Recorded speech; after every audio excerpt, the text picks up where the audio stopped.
Tapos naalala ko, during the time na nag-audition ako sa singing, dahil bihira lang ang audition sa singing, may narinig akong kasama dun sa audition, sabi niya, uy, may audition daw ng modeling, yung casting sa commercial.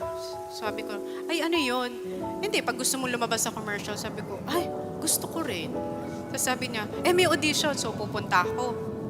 Naalala ko pa noon, nag-audition ako for Ponds. Pagpasok ko, nanliit na ako.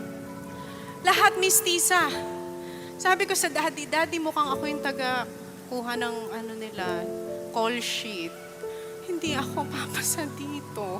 Sabi ng daddy ko sa akin, huwag kang mag-alala, darating ang time, mauuso din yung ganyang face. Hindi ko rin alam sa daddy ko eh. Mauuso din yan yung Pinay Beauty. Kasi Pinay Beauty ka eh. Kasi during that time, I think during the 90s, yun yung mga kasikatan talaga na dapat pag face commercial, parang mistisa talaga yung gusto nila, half-half.